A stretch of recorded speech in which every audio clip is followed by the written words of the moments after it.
His supporting characters and supporting cast are kind of what makes him Superman. That creates the whole world of Superman, and you really can't have Superman without those characters being around to work off of him. When we started doing the show, you realize that, you know, not every story can be told with one guy. Coming through! Something going on I should know about?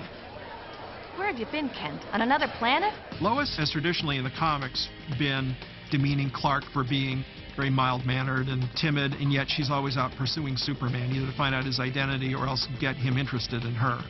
Nice S. And that said, we didn't really want to do that version of Lois, even though that version does have a lot of charm of its own.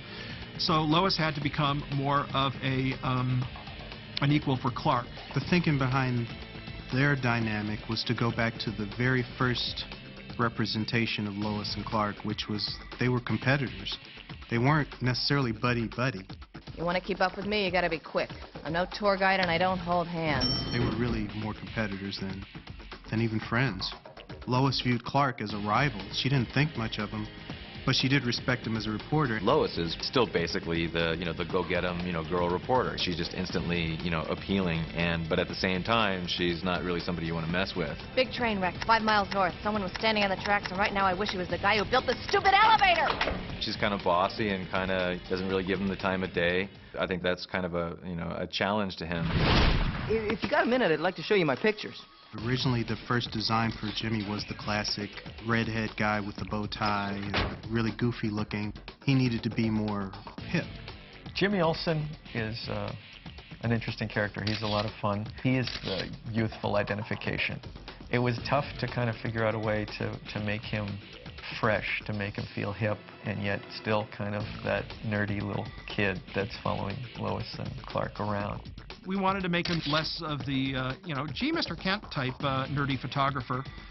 We made him very much a kid of contemporary times, someone who's not above stretching the truth a bit in order to, sneak in someplace, take some photographs, take some risks in order to get what he wanted. He was just a little bit cooler, but I mean, it's Jimmy Olsen. I mean, how cool can you make Jimmy Olsen? It's a very traditional take on Jimmy. He looks a little bit more modern. He's got the, the funky mullet and the baggy pants, but other than that, he's Jimmy Olsen. It's like you don't really have to reinvent those characters really from the ground up, because they're archetypes that have been around for 60-some-odd years, and there's a good reason they've been around for 60-some-odd years. They're good archetypes, they work. Superman. Hey, I like it. Superman. It's catchy, sticks with you, the kind of name that looks great splashed across 3 columns. Make it 4. Barry White, Clark Kent's boss, good guy. We always got the idea he was like a great ex-reporter and someone, a champion of the little guy, someone who had not sold out to the big media moguls, and despite the temptations of the modern world was still going to put out the last honest paper in Metropolis. Perry's sort of a gruff guy. Sort of no-nonsense guy, but yet sort of a father figure to everybody, bring everybody together. He does yell at everybody, but he doesn't come off as a tyrant. There's still some caring in him. We're going to have to do it your way, Dan. All right. Okay, move in.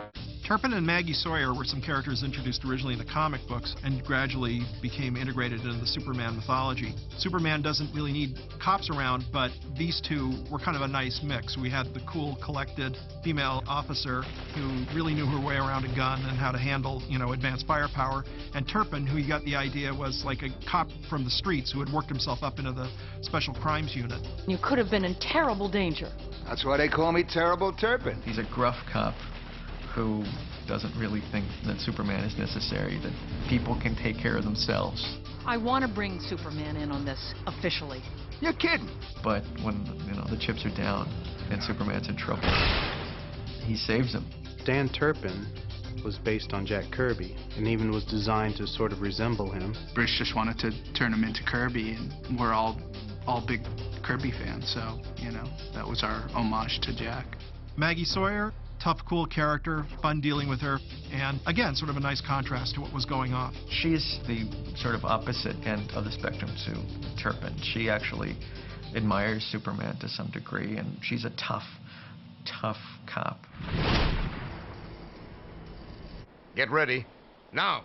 Hamilton served a purpose early on as someone Superman could talk to about science in Metropolis. We always imagined that Metropolis was years ahead of every place else as far as technological breakthroughs, and we needed to give that a face. So Emil Hamilton served that role very well. He was somebody who, through his job at Star Labs, was coming up with more benevolent solutions toward making life better.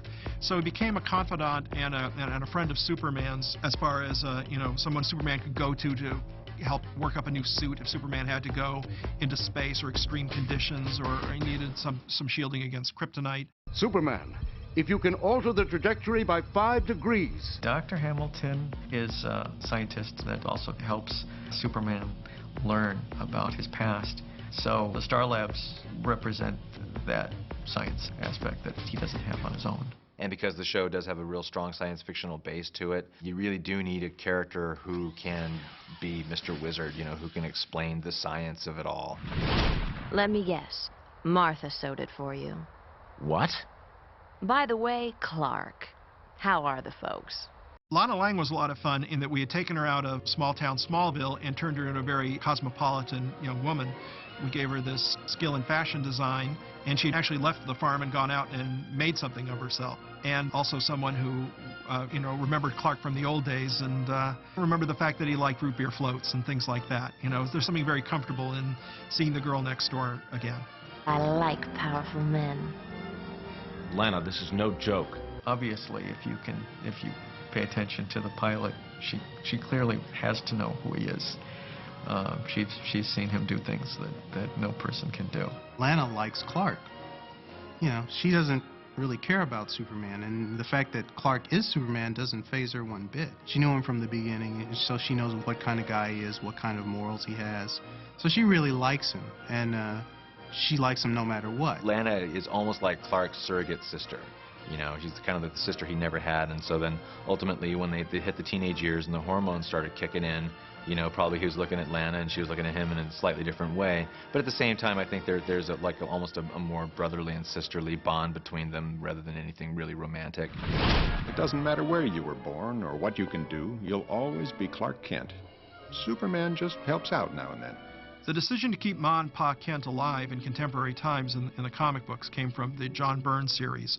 And I think he realized that they were an asset to the Superman mythos, and it allowed us to have Smallville in the back of our minds to return to. We kind of use Ma and Pa Kent as a sounding board for Clark because they're the only two people he can talk to about the problems he has as Superman, or trying to juggle his Clark Kent life and his Superman life. They brought out a very human part of him, and you need that with Superman. They are such an important part of the Superman mythos just because even though he came from two really wonderful Kryptonian parents, they basically died when he was still an infant, so they really didn't have a chance to mold him as a human being. Superman was lucky enough to land on Earth and be adopted by these people who are still alive, and he basically is the optimistic side of being a superhero. So he has a family that he can go to and bounce things off. Thank God for the Kents. Thank God he was raised by two God-fearing, wonderful people in the heartland of America who instilled in him a real strong sense of right and wrong from an early age. So, I mean, they're as much responsible for Superman as Jor-El and Lara are. I mean, Jor-El and Lara, they gave him his genes, but, Jonathan and Martha, gave him his morality. Get your tail in here. Perry's got an assignment for us. He's only as good a hero as he is surrounded by other terrific supporting characters. Like I said, Superman is all about his supporting characters. They help make him relatable. To these two people, he's their son. To Lois Lane, well, when he's Superman, he's somebody she secretly loves, and when he's Clark Kent, he's a rival, All these supporting characters serve to kind of show you a different side of Superman and make him more human.